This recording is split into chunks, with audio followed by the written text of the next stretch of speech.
My name is Nicolas Lambelet Coleman. I'm a painter. I'm from North Carolina.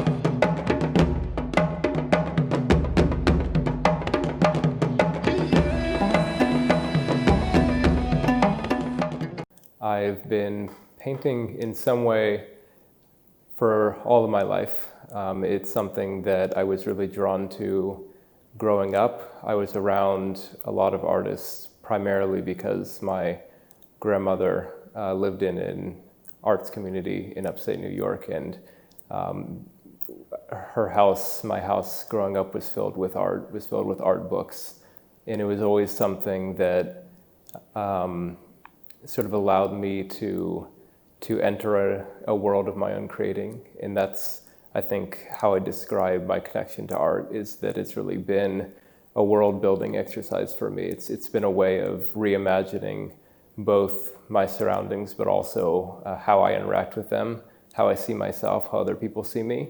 And for that reason, my work has always been largely autobiographical.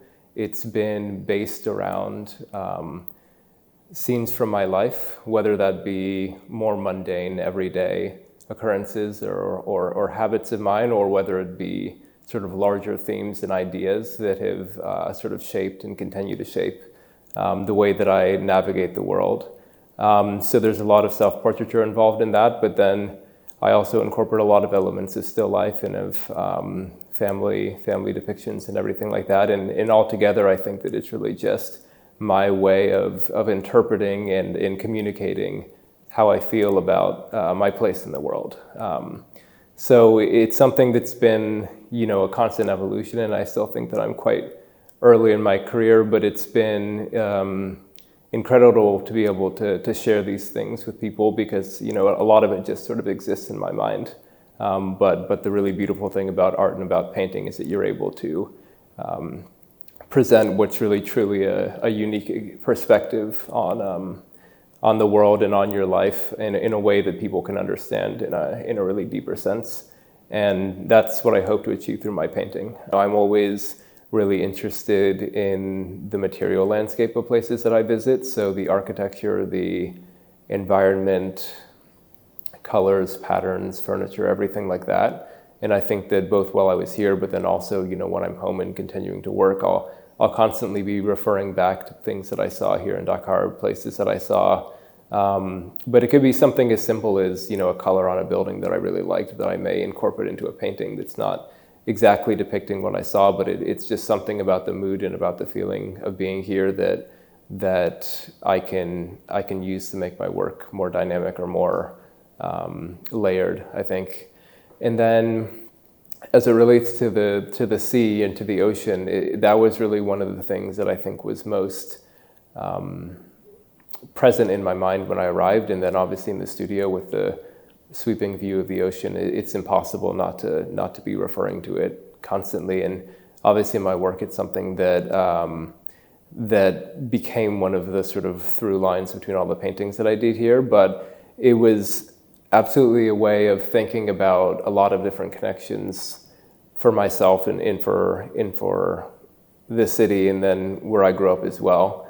I think that it sort of operated on multiple different levels. So on a historical level, I was thinking about the route from the west coast of Africa to the United States for the transatlantic slave trade, but then also for the way that my country was built, the way that my culture came about in its connection to this place, and also the barrier that was formed by the ocean, but also the vehicle that it served as in terms of transporting people and ideas and culture. And then more broadly, I think that there's just something so universal about it. I think that it's a symbol that means something so powerful in any context, and it can be used in a really flexible way where it can be ornamental or beautiful. It can be powerful and dangerous. I think that it's something that adds an automatic element of sort of profundity to your work, into any work that I think has always been really appealing to me. I've always been really drawn to the depictions of the sea in painting and in art. And it's something that being here, I really wanted to explore because it hadn't been exactly something that I felt that I had sort of adequately addressed in the past, despite the fact that it's a landscape that I think is one of the biggest sources of inspiration for me.